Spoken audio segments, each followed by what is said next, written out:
안녕하세요. 제도권 주식 분석입니다. 자, 오늘 준비한 내용은 셀트리온이 50% 이상 지분을 보유하고 있는 셀트리온 제약에 대해서 준비를 해봤고요.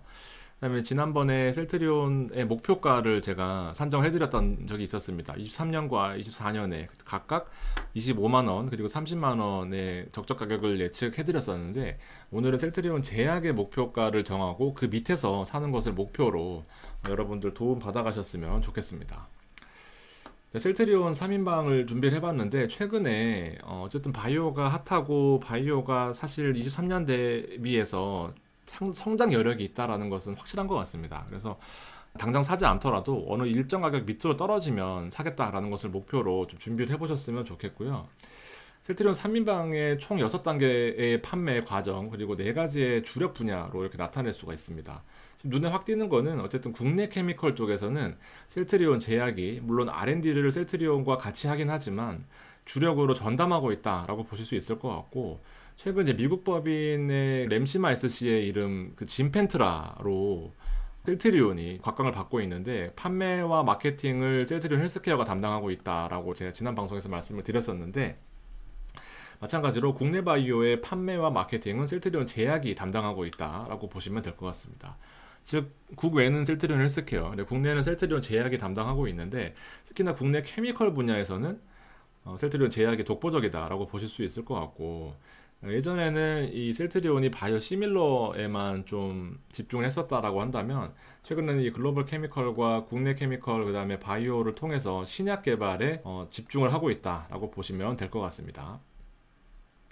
정리를 좀 해드리면, 일단 크게 보시면 글로벌 케미컬과 국내 케미칼 그리고 바이오 부문이 있는데, 셀트리온과 연구개발을 협업하는 구조도 아까 말씀을 드렸지만, 생산을 셀트리온 제약이 하면서 여기서 매출을 발생시킨다라고 보시면 될 것 같고, 연구 공동개발을 하고 허가 생산 마케팅을 실제 매출 발생시키기까지, 그다음에 국내 바이오 부문 앞서 보셨던 것처럼 마케팅과 판매를 주로 하기 때문에 여기서 실제 매출이 발생한다라고 보시면 될 것 같습니다. 그리고 셀트리온의 바이오 시밀러 국내 판매권 있는 거 아시죠? 지난번에 우리 프라이머리 케어 다케다 제약에서 샀던 거를 판매하면서 거기서 한 700억 이상 알파를 추가적으로 매출 확보를 하면서 관여된 내용들을 뒤에 말씀을 드릴 거고요. 그다음 청주 공장과 오창 공장을 운영하고 있습니다. 그리고 합병 후에는 합병법인이 셀트리온 제약의 지분을 54.8% 들고 있다라는 것으로 봤을 때는, 나중에 추가적으로 셀트리온 제약을 합병할 때 어떤 그 매수 청구권, 합병에 반대하는 사람의 주식을 사주겠다, 합병에 반대하는 주주들의 주식을 다시 사주겠다라는 매수 청구권에 대해서는 사실 거의 50% 이상의 합병법인이 지분을 들고 있기 때문에 사실상 걱정할 필요가 없겠다라고 보시면 될 것 같습니다.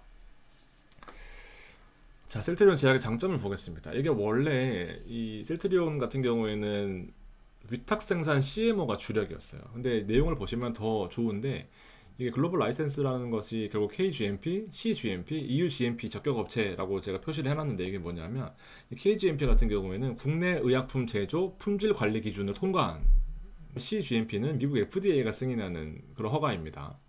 그래서 EU GMP 같은 경우는 약국에서 처방하려면 이 결과적으로 GMP라는 이 허가를 받아야 되는데, 허가된 의약품 판매에 있어서는 웬만한 글로벌 제약사 수준들을 다 갖췄다라고 보시면 될 것 같습니다. 매출 구조를 총 2가지로 나눌 수가 있는데, 실제로 이 제품, 그러니까 완전한 제품이 아니라 섞어서 써야 되는 이 고덱스라는 제품과, 그 다음에 바로 투약할 수 있는 상품으로 2가지로 나눌 수가 있습니다. 특히 국내 주력 제품으로는 이 간질환 치료제 고덱스가 있는데, 이 뒤에 보여드리겠지만 안정적인 매출을 바탕으로 실질적으로 이 셀트리온 제약을 먹여 살리는 그런 분야라고 할 수가 있겠고요. 이 램시마, 트룩시마, 허즈만은 여러분들 잘 아시는 것처럼 뒤에 설명을 드리겠지만 다시 상품 구조로서 이 고덱스를 받쳐주는 역할을 하고 있습니다. 크게 이 2가지로 볼 수가 있을 거고요. 특히 GMP 부문은 18년부터 준비해서 CGMP, 미국에서 이미 허가를 18년도부터 준비를 했고요. 그다음에 EU GMP는 20년에 획득하고, 이제 20년대부터 실제로 매출이 발생하고 있는 그런 구조로, 실질적으로 이 셀트리온 제약이 폭발적으로 성장하던 시기가 2020년부터였다는 게 결국엔 이 허가들을 다 득한 시점이다라고 볼 수가 있겠습니다. 특히 최근에는 다케다 제약에서 인수했던 이제 프라이머리 케어 18개 중에서 14개 의약품의 국내 유통을 담당하고 있었던 이제 그런 상황이고, 그리고 국내 지역은 안 팔았죠. 계속해서 매출이 발생하고 있습니다. 자, 그래서 결국 1월 초 며칠 전에 상한가 쳤던 이유 중에 하나도 결국 프라이머리 케어의 매출에 대한 재평가라고 볼 수 있습니다.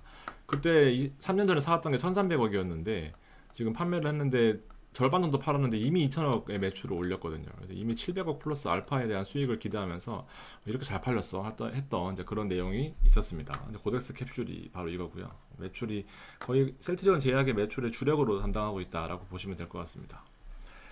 자, 셀트리온 제약의 매출 구조에도 좀 일부 변화가 있었는데 기본적으로 20%씩 외형 성장이 지속되고 있었던 이제 그런 목표를 하고 있습니다. 앞서 보셨던 것처럼 제약 제품의 라인업을 살펴보면은 이 고덱스가 2020년도에 650억, 그다음에 3인방이 430억 수준의 매출을 일으키고 있었습니다. 3년이 지난 지금 시점에서는 매출 라인업에서 레키로나 유플라이마, 베그젤마가 추가되면서 지금 5인방으로 그 뒤를 받쳐주고 있습니다. 실질적으로 3년 만에 매출액 고덱스가 1630억 원, 그리고 이 오존 차트가 552억인데 특히 이제 제 꿈에서도 자주 나오는 게 바로 이 베거젤마거든요. 베거젤마 이름이 자꾸 떠올라요. 이 베거젤마 같은 경우에는 여러분들 표적 항암제로 알려진 그 아바스틴의 바이오 시밀러입니다. 근데 대박이 났어요. 2022년에 이게 판매가 실제로 유럽과 미국 동시에 허가가 나면서 지금 사실 셀트리온 제약이 원래 한 단계 더 발돋움을 했었어야 되는데 23년에 혹은 24년에 좀 더 미뤄지는 이제 그런 단계가 아닐까 생각이 됩니다. 하여튼 많이 외형적으로 많이 커졌어요.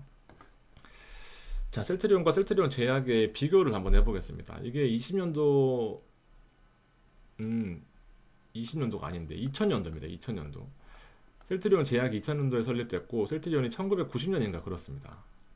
그러면은 2000년도 설립 이래로 눈부신 성장세를 구축을 했는데 지금 보시면 셀트리온 제약은 사실 아무것도 없었거든요. 근데 고덱스 주력 매출이 1600억까지 올라왔습니다. 여기 보시면 셀트리온의 매출 구조 중에 램시마가 한 38% 정도 차지를 하고 있잖아요. 그래서 엄청나게 큰 역할을 차지하고 있는데 유럽에서 램시마 SC가 23년 전체 매출이 3,600억이었거든요. 그러니까는 이 셀트리온 제약의 고덱스 하나만으로도 엄청나게 이 비슷한 매출을 일으키고 견줄 수 있는 그런 수준인 거죠. 그래서 셀트리온이 이제 91년도에 설립이 되고 이제 10년 뒤에 셀트리온 제약이 2000년도에 설립이 됐는데 가장 많은 시행착오를 겪은 회사들 중에 하나라고 볼 수가 있는 거죠. 그래서 그 우여곡절 끝에 글로벌 제약사로 도tum할 수 있었고 이 고덱스라는 이 제품 매출이 1600억 나온다라는 것 이외에도 여기 보시면 파이프라인이 19년도부터 23년까지의 변화인데 지금 보시면은 여기 하나, 둘, 셋, 넷, 5개 정도밖에 없었는데 하나, 둘, 셋, 넷, 5, 6, 7, 8, 9개까지 늘어났습니다. 파이프라인이 다양해졌다라는 것은 사실 글로벌 제약사로 도tum하기 위해서 꼭 필요한 그런 절차라고 볼 수가 있는데 하나하나 잘 만들어 나가고 있다라고 그렇게 보여집니다. 자, 이전 영상에서 제가 셀트리온 실적 컨센서스를 바탕으로 작년 주당 순이익 그리고 예상되는 실적을 바탕으로 목표가를 산정해 드렸었습니다.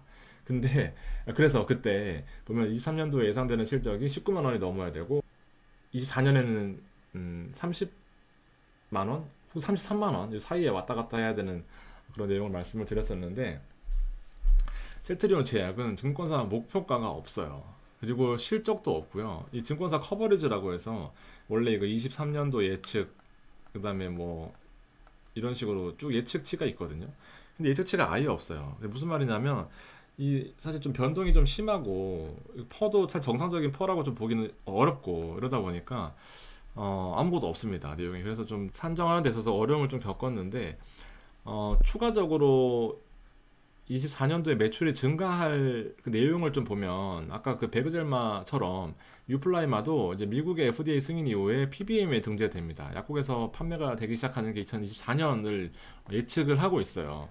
그래서 그 부분은 빼고 예측을 한 겁니다. 왜냐하면 이거는 제가 어떻게 뭐 제 수준에서는 할 수 없는 거기 때문에 그러니까 추가적으로 알파의 주가 상승 요인이 있다라고 생각하시고 모든 증권사에서 커버리지가 없고 특히나 셀트리온 제약 같은 경우에는 셀트리온이 워낙 이 커버리지가 넓다 보니까 셀트리온 제약만 따로 다루는 애널은 하나도 없습니다. 이것도 23년 4월인가 나왔던 그 평가 모형이고 그 이후에는 하나도 없습니다. 그래서 제가 사실은 여기 보시면은 셀트리온의 주가를 예측할 때 꼭 필요했던 게 이 예측치거든요. 예측치. 24년 23년 4분기에 실적이 어떻게 나올지 예측치를 바탕으로 작년 주당 순이익을 바탕으로 이제 주가를 산정해야 되는 건데 그 순이익 추정치도 없고요. 24년에. 그래서 되게 힘든 난관을 겪었습니다. 그래서 제가 그 자료를 좀 더 보충해서 여러분들 근거 있는 걸로 좀 마련해 드릴 테니까 조금만 기다려 주시고 제가 2부 영상 올라오는 대로 바로 완성하는 대로 바로 올려드리도록 하겠습니다. 좀만 기다려 주세요. 감사합니다.